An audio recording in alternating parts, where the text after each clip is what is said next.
பாருங்க, இந்த மாதிரி டேஸ்டியான டிஃப்ரெண்ட்டான ஒரு பாயாசம் நீங்கள் செஞ்சுருக்கவே மாட்டீங்க. ரொம்ப டேஸ்ட்டாக இருக்கும். நீங்கள் செஞ்சு சாப்பிட்டு பாருங்கள். நான் இதுக்கு இன்றைக்கி மஞ்சள் பூசணி தான் எடுத்திருக்கேன். பாருங்கள், ஒரு ஸ்லைஸ் அளவுக்கு எடுத்திருக்கேன். சூப்பர் மார்க்கெட்டில் இந்த மாதிரி தான் ஷீடெல்லாம் எடுத்துகிட்டு விற்கிது. இதை வந்து நல்லா இது வந்து நல்லா மேலே இருக்கிற தோல் சீவிட்டு நல்லா வாஷ் பண்ணிவிட்டு துருவி எடுத்துக்க போகிறேன். நான் இன்றைக்கி இந்த அளவுக்கு எடுத்திருக்கேன். இதுக்கு ட்ரை ஃப்ரூட்ஸ் வந்து முந்திரி திராட்சை எடுத்திருக்கேன். கொஞ்சமாக வந்து ஜவ்வரிசி வந்து ஒரு அரை கப்புக்கு கொஞ்சம் கம்மியாக எடுத்திருக்கேன். ஒரு 4 ஸ்பூன் நெய் தேவைப்படும். 1 ஸ்பூன் ஏலக்காய் பொடி எடுத்துக்க போகிறேன். இன்றைக்கி நாட்டு சர்க்கரையில் தான் நான் செய்கிறேன். ஃபஸ்ட்டு வந்து இந்த பூசணிக்காயை வந்து மேலே இருக்கிற தோல் சீவிட்டு நல்லா வாஷ் பண்ணிவிட்டு துருவி எடுத்துக்கலாம். இதை வந்து பரங்கிக்காய் சொல்லுவாங்களான்னு தெரியாது. நான் பரங்கிக்காய்ன்னு நினைக்கிறேன். இதுக்கு இன்னொரு பேர். பாருங்கள், இதை நல்லா துருவி வச்சுட்டேன். பாருங்கள், இந்த அளவுக்கு வந்திருக்கு.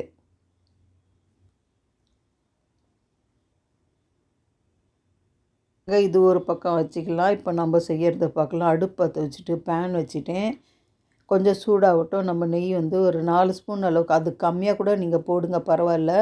கொஞ்சமாக தான் இதுக்கு நெய் பிடிக்கும். பாருங்கள், நான் எடுத்த கரண்டியில் ஒரு கரண்டி போட்டேன். அப்புறம் ஒரே ஒரு ஸ்பூன் அளவுக்கு, மொத்தமே ஒரு 4 ஸ்பூன் கூட கம்மியாக தான் வரும் அந்த நெய். பாருங்கள், சூடானவுடனே நம்ம ட்ரை ஃப்ரூட்ஸை வறுத்து எடுத்துக்கலாம். நான் முந்திரி திராட்சை தான் எடுத்திருக்கேன். உங்களுக்கு எக்ஸ்ட்ரா பாதாம் அந்த மாதிரி வேணுன்னா கூட நீங்கள் கட் பண்ணி ஆட் பண்ணிக்கோங்க. பாருங்கள், இது கொஞ்சம் கலர் சேஞ்ச் ஆனோடனே எடுத்துக்கலாம்.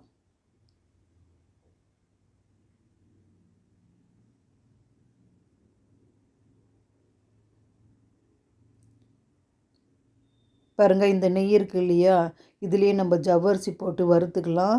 இந்த மாதிரி நம்ம ஜவ்வரிசி வறுக்கும் போது பொரிஞ்சு வரும், பொரி மாதிரி ஜவ்வரிசி. அப்போ வந்து நமக்கு சீக்கிரம் வெந்துடும். பாருங்கள், நம்ம ஃப்ளேம் வந்து நல்லா குறைச்சி வச்சுட்டு இந்த மாதிரி வந்து கிளறிட்டே இருந்தோம்னா நல்லா பொரிஞ்சு வரும் ஜவ்வரிசி. நான் பொரிக்கும்போது உங்களுக்கே தெரியும் பாருங்கள். நான் கொஞ்சமாக தான் போட்டிருப்பேன், அப்புறம் நிறைய தெரியும். இந்த மாதிரி பொரிச்சிட்டு அப்புறம் நீங்கள் வந்து பாலோ தண்ணியோ ஊற்றி ஜவ்வரிசி வேக வச்சிங்கன்னா ஒரு 10 நிமிஷம் கூட ஆகாது ஜவ்வரிசி வேகிறதுக்கு. பாருங்கள், நல்லா கலந்துவிட்டு ஃப்ளேம் மட்டும் நல்லா கொஞ்சம் குறைச்சி வச்சுக்கோங்க. பாருங்கள், நல்லா பொரிஞ்சிடுச்சு ஜவ்வரிசி. இப்போ வந்து கொஞ்சமாக தண்ணி பால் போட்டுக்கிறேன். ஒரு அரை டம்ளர் பாலில் வந்து கொஞ்சமாக தண்ணி கலந்து நான் போட்டுக்கிறேன். லாஸ்ட்டாக வந்து நம்ம திக்கான பால் போட்டுக்கலாம்.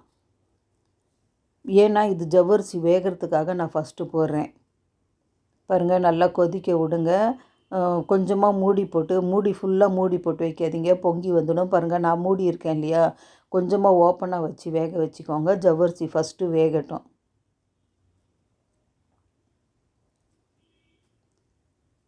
பாருங்கள் விவர்ஸ், ஓரளவுக்கு ஜவ்வரிசி வெந்திருக்கு. இன்னும் கொஞ்சம் வேகணும். இப்போ வந்து நம்ம எடுத்து வச்சுருக்கோம் இல்லையா, துருவி எடுத்து வச்ச அந்த பூசணிக்காய், மஞ்சள் பூசணிக்காய், பரங்கிக்காய், என்ன சொல்கிறது தெரியல எனக்கு. நான் வந்து மஞ்சள் பூசணிக்காய்ன்னு சொல்கிறேன். பாருங்கள், இது போட்டுட்டு நல்லா மிக்ஸ் பண்ணிக்கோங்க. திக்காக இருந்துச்சுன்னா இந்த ஜவ்வரிசியோட மிக்ஸு கொஞ்சமாக தண்ணியோ பாலோ ஆட் பண்ணிக்கோங்க. இந்த பூசணிக்காயிலேயே கொஞ்சமாக தண்ணி விடும், அதனால் கொஞ்சமாக ஆட் பண்ணிக்கோங்க. பாருங்கள், நல்லா கலந்து விட்டு மறுபடியும் மூடி போட்டு இந்த பூசணிக்காய் வேகிற வரைக்கும் மூடி போட்டு வச்சிடலாம். இதுவும் நல்லா வேகட்டும் பூசணிக்காவும். அது வரைக்கும் கொஞ்சம் ஃப்ளேம் மீடியமில் வச்சு வேக வைங்க. அடி பிடிச்சிக்கும், அப்பப்போ கொஞ்சமாக கிளறி விடுங்க. நம்ம திக்காக வச்சுருக்கோம் இல்லையா, அதனால் கொஞ்சமாக அடி பிடிக்கும் ஜவ்வரிசியெல்லாம். அதனால் அப்பப்போ கொஞ்சமாக கிளறி விடுங்க.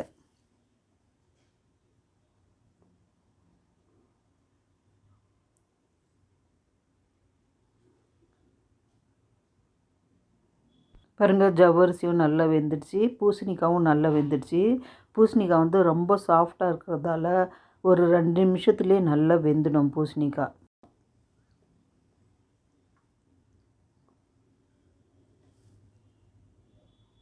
இப்போ நான் ஓப்பனாக வச்சுக்கிறேன். கொஞ்சம் நல்லா கொதிக்கிட்டோம். அப்பப்போ கிளறி விடுங்க, அடி பிடிச்சிக்கும்.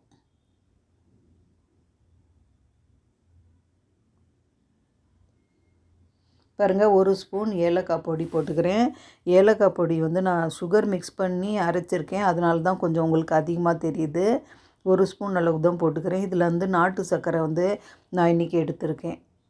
நாட்டு சர்க்கரைக்கு பதிலாக நீங்கள் சுகரு, வெல்லம் எது வேணாலும் எடுத்துக்கலாம்.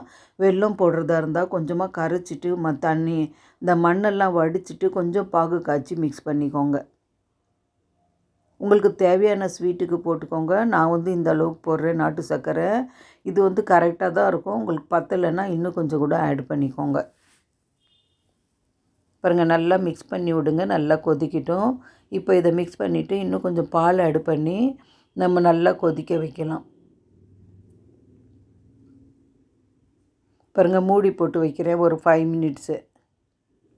பாருங்கள், 5 நிமிஷம் ஆச்சு. நல்லா கொதித்து வந்துடுச்சு பாருங்கள். நான் கொஞ்சமாக திக்காக இருந்ததால் கொஞ்சமாக தண்ணி மிக்ஸ் பண்ணேன். பாருங்கள், இப்போ திக்கான பால், தண்ணி ஆட் பண்ணாத பால் 1 டம்ளர் அளவுக்கு நான் ஃபுல்லாக போட்டுக்கிறேன். இதுக்கு பதிலாக தேங்காய் பால் கூட போடலாம். 1 டம்ளர் ஃபுல்லாக போடுறேன். ஒரு 1/4 லிட்டர் பால் கணக்கு வச்சுக்கோங்க. பாருங்கள், நல்லா மிக்ஸ் பண்ணி விடுங்க. அவ்வளோதான், நல்லா கொதிக்கணும் இந்த பாயாசம். நமக்கு கொதிக்க கொதிக்க இன்னும் நல்லா திக்காயிட்டே வரும். உங்களுக்கு எவ்வளோ திக்னஸ் வேணுமோ அந்த அளவுக்கு அடுப்பு ஆஃப் பண்ணிக்கோங்க. பாருங்கள், நான் கொஞ்சம் திக்காக பண்ணுறேன். நம்ம திக்காக பண்ண அது நல்லா கலர், நம்ம நாட்டு சர்க்கரை போட்டோம் இல்லையோ அந்த கலருக்கு சேஞ்ச் ஆகும்.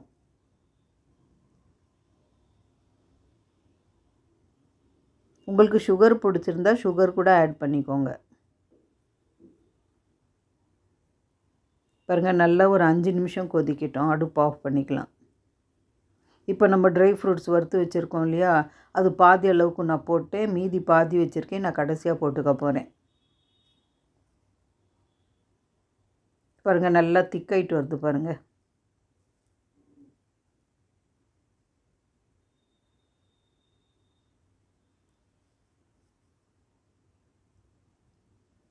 பாருங்கள், நல்லா கொதிச்சிடுச்சு. அடுப்பு ஆஃப் பண்ணிவிட்டு நான் இந்த ட்ரை ஃப்ரூட்ஸை போட்டுக்கிறேன்.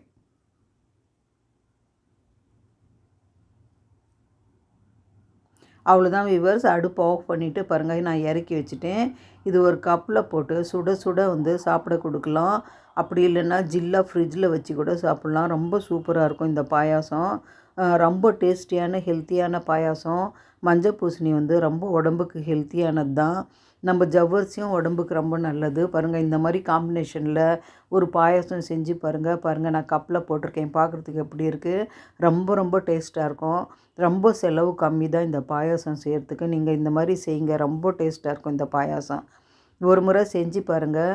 என் சமையல் உங்களுக்கு பிடிச்சிருந்ததுன்னா கௌசி குக்கிங் சேனலுக்கு லைக் பண்ணுங்கள். பாருங்கள் எப்படி இருக்குது, சூப்பராக இருக்கும் இந்த பாயாசம். கமெண்ட் பண்ணுங்கள், ஷேர் பண்ணுங்கள், சப்ஸ்கிரைப் பண்ண மறந்துடாதீங்க. அடுத்த சமையலில் பார்க்கலாம். ஓகே, பாய். யாருமே லைக்கும் பண்ண மாட்டேங்கிறீங்க, கமெண்ட்டும் பண்ண மாட்டேங்க. தயவு செஞ்சு கமெண்ட் பண்ணுங்கள்.